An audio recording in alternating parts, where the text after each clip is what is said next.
ملائکتہ یصلون علی النبی، کہ اللہ تعالیٰ اور اس کے نورانی فرشتے رسول پاک صلی اللہ علیہ وآلہ وسلم پر درود و سلام بھیجتے ہیں، تو اے مومنو تم بھی جب رسول پاک کا نام آئے تو درود و سلام بھیجا کرو۔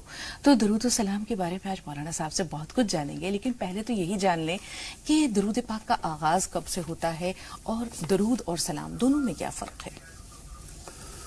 الحمدللہ رب العالمین والصلاة والسلام علی رسول الکریم وعلی آلہ واصحابہ اجمعین، اما بعد، اعوذ باللہ من الشیطان الرجیم، بسم اللہ الرحمن الرحیم، رب اشرح لي صدری ویسر لی امری واحلل عقدۃ من لسانی یفقہوا قولی، اللہم صلی علی سیدنا محمد وعلی آل سیدنا محمد کما صلیت علی سیدنا ابراہیم وعلی آل سیدنا ابراہیم انک حمید مجید، اللہم بارک علی سیدنا محمد وعلی آل سیدنا محمد کما بارکت علی سیدنا ابراہیم وعلی آل سیدنا ابراہیم انک حمید مجید۔ اصل میں درود جو لفظ ہے یہ عربی کا لفظ نہیں ہے، یہ فارسی کا لفظ ہے۔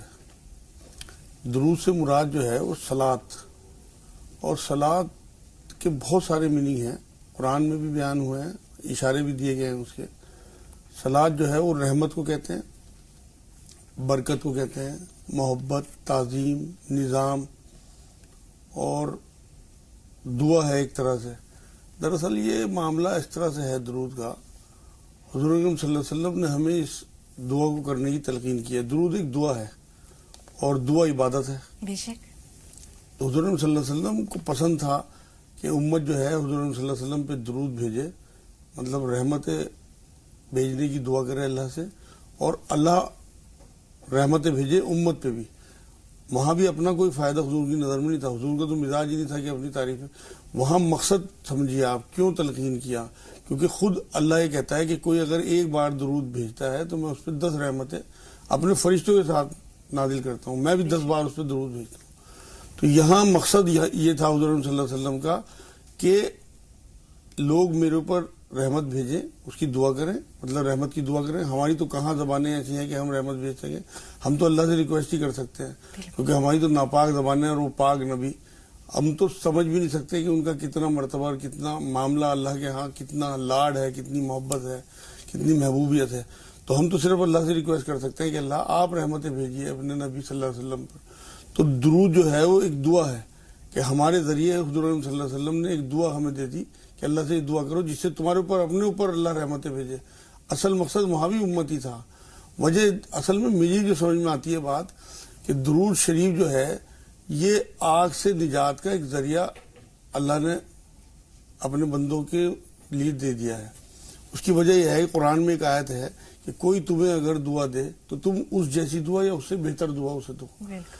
اب اگر ہم حضور صلی اللہ علیہ وسلم کو دعا دیتے ہیں تو سب سے پہلے تو قرآن کے پابند حضور صلی اللہ علیہ وسلم خود ہیں، تو یہ لازم ہو گیا حضور صلی اللہ علیہ وسلم پہ کہ اگر کوئی انہیں دعا دے تو وہ اس جیسی یا اس سے بہتر دعا دے، اور جسے ایک بار حضور صلی اللہ علیہ وسلم دعا دے دے وہ کہاں آگ کی طرف جا سکتا ہے۔ یہ بہت آسان اللہ نے ہمارے لیے کر دیا، جنت سے نجات کا، جنت کے قریب جانے کا، اور دوزخ سے آگ سے نجات کا ذریعہ ہمیں درود کی شکل میں دے دیا۔ رسول پاک صلی اللہ علیہ وسلم کا فرمان بھی ہے کہ جو شخص اپنے صبح کے معمولات کا آغاز کرتا ہے درود سے اور اپنے شام کے معمولات کا اختتام کرتا ہے درود پر، تو اس پر روز قیامت میری شفاعت واجب ہو جاتی ہے۔ تو آپ نے صحیح فرمایا کہ جس کو روز جزا میں، روز قیامت میں رسول پاک صلی اللہ علیہ وسلم کی شفاعت مل جاتی ہے، اسے اور کیا چاہیے۔ اسی طرح جیسے آپ نے کہا کہ ایک بار جو درود بھیجتا ہے اللہ تعالیٰ اس پہ اپنی 10 رحمتیں نازل کرتا ہے۔ ایک اور جگہ یہ بیان ملتا ہے کہ اس سے انسان کو جو ہے وہ 5 اللہ تعالیٰ نے اس کے لیے اجر و ثواب رکھے ہیں۔ سب سے پہلے تو اس کے لیے 10 نیکیاں لکھی جاتی ہیں، اس کی 10 گناہ معاف ہوتے ہیں، اس کے 10 درجات بلند ہوتے ہیں، 70 مرتبہ اللہ تعالیٰ اس کے لیے جو ہے وہ اپنی رحمتیں نازل کرتا ہے، اور 70 مرتبہ اللہ تعالیٰ کے جو نورانی فرشتے ہیں وہ اس کے لیے بخشش کی دعا مانگتے ہیں۔ بے شک اور بھی بہت ساری فضیلتیں ہیں درود السلام کی۔ آپ یہ دیکھیں نا کہ ایک بار حضور نے بات فرمائی کہ اگر جمعرات کی رات اور جمعے کے دن کوئی ان 24 گھنٹوں میں درود اور سلام بھیجتا ہے تو اللہ اس کی 100 حاجتیں پوری کرتا ہے۔ آگے اسی میں یہ فرمایا کہ 30 حاجتیں تو دنیا کی اور 70 حاجتیں آخرت میں، جہاں اصل ضرورت ہوگی حضور صلی اللہ علیہ وسلم کی شفاعت کی۔ خود اللہ یہ کہتا ہے کہ کوئی اگر درود بھیج دے کوئی بندہ تو میں اپنے فرشتوں کے ساتھ اس پہ 10 بار رحمتیں بھیجتا ہوں۔ تو اس کا جو معاملہ ہے نا درود کا، ایک لفظ یہ جو صلاۃ ہے اس کی ایک میننگ برکت ہے، اور برکت جو ہے اسے آپ اس طرح سے سمجھیں جیسے کوئی پیڑ ہو اس کی جڑ اپنی جگہ تو مضبوط ہو اندر، مطلب تنا اس کا، اور اوپر اس کے شاخیں پھیل رہی ہوں اور ٹہنیاں پھیل رہی ہوں، اس سے تمام مخلوق فائدہ اٹھا رہی ہو، انسان، سایہ، یا جو مطلب پکشی ہوتے ہیں وہاں بیٹھے ہیں، پھل کھائیں لوگ اس کے، مطلب تمام تر چیزیں. اصل میں ہم برکت کو اس طرح سے سمجھیں کہ ہم یہ دعا کرتے ہیں اللہ کے رسول صلی اللہ علیہ وسلم سے کے لیے کہ اللہ ان کی برکتیں پھیلا دے اس طرح سے، کیونکہ جتنی برکتیں حضور کی پھیلیں گی اتنا ہی ہمیں بھی فائدہ ہوگا، اتنا مخلوق کو فائدہ ہوگا. تو سب سے بڑا جو درود ہے حضور صلی اللہ علیہ وسلم پہ بھیجنا، رحمتیں بھیجنا، دعا کرنا، وہ یہ ہے کہ ہم خود رحمت للعالمین جیسے بنے، اپنے اندر رحمتیں اتاریں. اصل درود یہ ہے، خالی صلی اللہ علیہ وسلم کہنے سے نہیں کچھ ہوگا، بلکہ اپنے اندر رحمت للعالمین کی جو صفات ہیں، جس طرح سے وہ لوگوں کے ساتھ رویہ کرتے تھے، جس طرح سے ان کا معمول تھا، جس طرح سے ان کے معاملات تھے، ان چیزوں کو اپنے اندر اتاریں، تب اصل میں درود کا حق ادا ہوگا. یہاں ایک سوال ہے، جیسے ابھی جو ایک واقعہ بیان کیا اس میں بھی رسول پاک صلی اللہ علیہ وسلم نے فرمایا کہ میں نے آمین کہا اس وقت جب میرا نام لیا جائے اور کوئی شخص درود نہ بھیجے. تو اگر کوتاہی ہوتی ہے لوگوں سے، رسول پاک صلی اللہ علیہ وسلم کا نام لیا جائے اور وہ درود و سلام نہ بھیجیں، تو اس پر وعید تو ہے ہی ہمارے سامنے، لیکن اس دنیا میں ہی اس کے لیے کتنی ہلاکتیں ہیں. اصل میں تو آپ یہ دیکھ رہے ہیں، حضرت علی رضی اللہ تعالیٰ عنہ ایک بار یہ بات فرماتے ہیں کہ حضور صلی اللہ علیہ وسلم نے یہ بات کہی ہے کہ سب سے زیادہ جو بخیل اور کنجوس شخص ہے وہ ہے کہ جس کے سامنے میرا نام نامی آئے اور وہ درود نہ بھیجے. تو اس لیے یہ تو لازمی ہو گیا ہمارے اوپر کہ ہم، اصل میں بات یہ ہے نا کہ ایک بار ایک حدیث سے یہ بات ثابت ہے کہ ہمارا تو ایمان ہی مکمل نہیں ہوتا بنا حضور کی محبت کے. جب تک حد درجے کی محبت حضور کی، اپنی جان سے زیادہ، اپنے مال سے زیادہ، اپنی اولاد، اپنے ماں باپ سے زیادہ محبت ہمیں حضور کی نہ ہو، اور جسے حضور کی محبت، اصل میں بات یہ ہے نا، حضور کی احسانات بھی اتنے ہیں. آپ کو اللہ کی پہچان کس نے دی؟ آپ کو ایمان کس نے دیا؟ آپ کو حساب کتاب آخرت کی جو پہچان ہے وہ کس نے دی؟ تو حضور صلی اللہ علیہ وسلم کی جتنی محنت ہے، جتنا انہوں نے ہمارے لیے کیا ہے امت کے لیے، یہاں بھی میں شروع میں بتا رہا تھا آپ کو کہ یہاں جو درود و سلام پڑھوانے کا مقصد ہے وہ اپنی تعریفیں نہیں ہے، خدا نہ خواستہ حضور کا تو مزاج نہیں تھا، بالکل سادگی تھی. یہاں بھی مقصد یہ ہے کہ حضور پسند ہی اس لیے کرتے تھے کہ لوگ درود و سلام پڑھیں اور اللہ ان پہ برکتیں نازل کرے. بالکل. یہاں آپ نے اللہ تعالیٰ کے بعد اللہ کے رسول سے محبت کا ذکر کیا ہے. جب تک رسول پاک صلی اللہ علیہ وسلم کی محبت جو ہے انسان کے دل میں نہیں ہے، یا رسول پاک کا وجود، آپ کی ذات اقدس ہمارے دل میں، اپنے مال، اپنے اسباب، بال بچوں سب سے زیادہ ہونی چاہیے، تب ہم کہہ سکتے ہیں کہ ہم نے رسول پاک صلی اللہ علیہ وسلم سے محبت کا حق کسی حد تک ادا کیا. ہمارے سامنے بہت ساری مثالیں موجود ہیں. مجاز صاحب، حضرت خبیب کو سولی دی جا رہی ہے، 40 نیزہ بردار آپ کے چاروں طرف کھڑے ہیں. مشرکین مکہ آپ کو کہہ رہے ہیں کہ ابھی بھی وقت ہے، پھر جاؤ دین محمد سے، لیکن وہ کہتے ہیں کہ نہیں، اب تو اسلام میرے رگو پہ میں جاری و ساری ہے، میں جان دے سکتا ہوں لیکن اسلام نہیں چھوڑ سکتا. تو طرح طرح کی اذیتیں وہ دیتے ہیں. پھر آخر میں یہ بھی کہتے ہیں کہ صرف اب عزت کی بات آ گئی، وہ کہتے ہیں کہ صرف یہی کہہ دو کہ کاش کہ میری جگہ محمد ہوتے، ہم تمہیں چھوڑ دیں گے، تمہاری جان نہیں لیں گے. وہ کہتے ہیں کیا بکتے ہو، ہم گوارا بھی نہیں کر سکتے کہ حضرت محمد مصطفیٰ صلی اللہ علیہ وسلم کو ایک سوئی کی نوک بھی چپ جائے، ہماری جانیں قربان، ہمارے مال قربان، ہمارے بچے قربان، سب کچھ قربان. اور وہ لوگ کس طرح بے دردی سے حضرت خبیب کو سولی دیتے ہیں، لیکن وہ کہتے ہیں کہ نہیں. رسول اللہ تعالیٰ سے کہتے ہیں، بول کے فریاد کرتے ہیں کہ اپنے حبیب اقدس کی خدمت میں میرا سلام پیش کر دینا. ادھر آپ کو سولی دی جاتی ہے، نیزے آپ کے جسم کو چھلنی کرتے ہیں. ادھر حضرت جبرائیل رسول پاک صلی اللہ علیہ وسلم کے پاس مدینہ منورہ میں حاضر ہوتے ہیں اور وہ کہتے ہیں کہ یا رسول اللہ، خبیب کا سلام قبول کیجئے. رسول پاک اشکبار ہو جاتے ہیں اور کہتے ہیں کہ میرا خبیب اللہ کے بارگاہ میں پہنچ گیا، جنت میں پہنچ گیا. تو یہ ہے رسول پاک صلی اللہ علیہ وسلم سے محبت. اصل میں تو محبت کا اظہار ہی جو ہے یہ صلاۃ و سلام ہے. آپ یہ دیکھیں نا، اللہ نے نماز میں ہمیں پابند کر دیا، اتحیات میں ہمارے لیے ضروری ہے کہ ہم جو ہے حضور صلی اللہ علیہ وسلم پہ سلامتی بھیجیں. اصل بات یہ ہے کہ یہ دعا ہے. اگر ہم حضور صلی اللہ علیہ وسلم کے لیے دعا کر رہے ہیں تو حضور پابند ہو گئے ہمیں دعا دینے کے لیے، یہ ہماری بخشش کا سبب آ گیا. حضور صلی اللہ علیہ وسلم سے حد درجے کی محبت اللہ کو ہے. وہ جو آپ نے آیت شروع میں پڑھی ہے سورہ احزاب کی 56 نمبر آیت ہے، ان اللہ و ملائکتہ یصلون علی النبی. وہاں اللہ یہ بتانا چاہتے ہیں کہ میرے فرشتے تعظیم کرتے ہیں، محبت کرتے ہیں اور رحمتیں بھیجتے ہیں اللہ کے نبی پہ. اے لوگو تم بھی بھیجا کرو. اس کی وجہ یہی ہے کہ اللہ، آپ یہ دیکھیں نا، کسی بچے سے آپ محبت کریں، اس کے گھر والوں کو بھی بچوں سے بہت محبت ہوتی ہے، تو لازمی آپ کے لیے ان کے دل میں کچھ نہ کچھ سافٹ کارنر آ جائے گا. جب آپ اللہ کے رسول صلی اللہ علیہ وسلم کے لیے جذبات رکھیں گے، ان کے لیے برکات کے، رحمت کے، تو اللہ کیونکہ خود اللہ کے رسول صلی اللہ علیہ وسلم کو بے انتہا پسند کرتے ہیں، لاڈ کرتے ہیں، محبت کرتے ہیں، تو لازمی ہمارا تعلق اللہ سے بڑھے گا. تو درود جو ہے وہ اللہ سے تعلق بڑھانے کے لیے بھی ہمارے لیے بہت ضروری ہے.